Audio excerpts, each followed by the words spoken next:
The Lord of the Rings. Book Summary. The Fellowship of the Ring is the first of 3 volumes in The Lord of the Rings, an epic set in the fictional world of Middle-earth. The Lord of the Rings is an entity named Sauron, the Dark Lord, who long ago lost the One Ring that contains much of his power. His overriding desire is to reclaim the ring and use it to enslave all of Middle-earth. The story of the Lord of the Rings begins with several events that take place in The Hobbit. While wandering lost in a deep cave, Bilbo Baggins, a hobbit, one of a small, kindly race about half the size of men, stumbles upon a ring and takes it back with him to the Shire, the part of Middle-earth that is the hobbit's home. All Bilbo knows of his ring is that wearing it causes him to become invisible. He is unaware that it is the One Ring, and is therefore oblivious to its significance and to the fact that Sauron has been searching for it. The Fellowship of the Ring opens with a party for Bilbo's 111th birthday. Bilbo gives his ring to his heir, his cousin Frodo Baggins. When the time comes to part with the ring, however, Bilbo becomes strangely reluctant to do so. He gives up the ring only at the determined urging of his friend, Gandalf the Grey, a great wizard. Gandalf suspects that the ring is indeed the One Ring of legend. After confirming his suspicions, he tells Frodo that the ring must be taken away from the Shire, as Sauron's power is growing once again. Frodo sets out from the Shire with 3 of his hobbit friends, Sam, Merry, and Pippin. Along the way, they are pursued by the 9 ringwraiths, servants of Sauron who take the form of terrifying black riders. The hobbits spend a night in the company of wandering elves, who promise to send word ahead to friends who will protect the hobbits.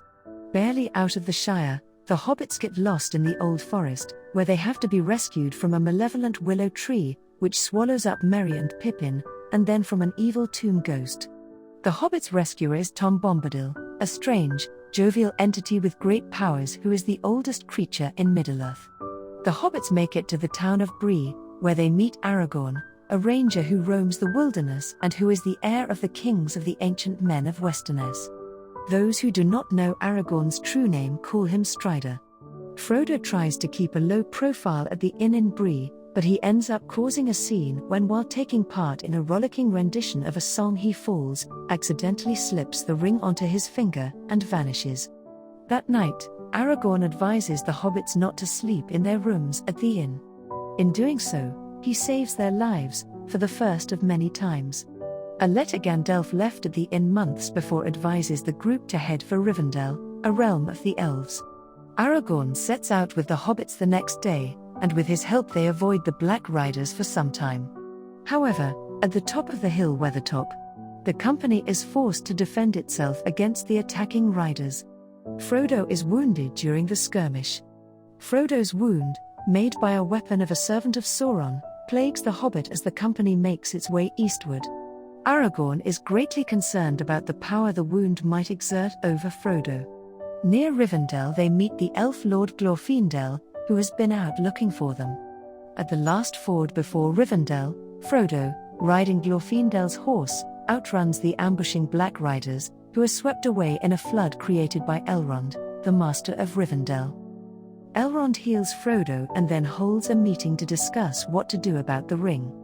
During this council, Frodo learns the full history of the ring. Frodo accepts the burden of taking the ring to the only place it can be destroyed, the place where it was forged.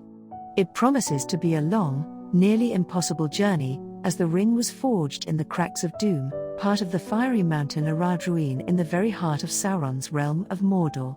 At the end of the meeting, the council creates a group to help Frodo in his quest. In addition to Frodo, the Fellowship of the Ring includes Sam, Merry, Pippin, Aragorn, Gandalf, an elf named Legolas, a dwarf named Gimli, and a man from the south named Boromir. The Fellowship heads south and attempts to pass over the Misty Mountains via the Pass of Caradhras. Their way is blocked by snow and rock slides, and they are forced to divert their path through the mines of Moria, the ancient, underground realm of the dwarves. During the journey through Moria, Gandalf falls into the chasm of Khazad-dûm while protecting the company from a Balrog, a terrible demon. The rest of the party continues on to Lorien, the forest of the Galadrim elves, where the Lady Galadriel tests their hearts and gives them gifts to help them on the quest. Frodo, spellbound by Galadriel's power and wisdom, offers her the ring. She refuses, however, saying that, despite her intentions, the ring would corrupt her. Ultimately, she would only replace Sauron. Leaving Lorien, the Fellowship travels by boat down the Great River, Anduin. At night, they spot Gollum, a deformed creature that had once owned the ring but then lost it to Bilbo Baggins in The Hobbit, following them. When they reach the Falls of Rhuros, the Fellowship must decide whether to head toward Mordor on the east or toward the safety of the city of Minas Tirith to the west. Boromir, overcome by the ring's power and desiring the ring for himself, confronts Frodo. Frodo fends off Boromir and decides that he must go on to Mordor rather than to the safety of Minas Tirith. However, Frodo cannot bear the thought of imperiling his friends on the dangerous journey or allowing the ring to corrupt them, so he attempts to leave secretly and continue the quest alone. Frodo does not, however, manage to elude Sam, so the two of them set out together for Mordor.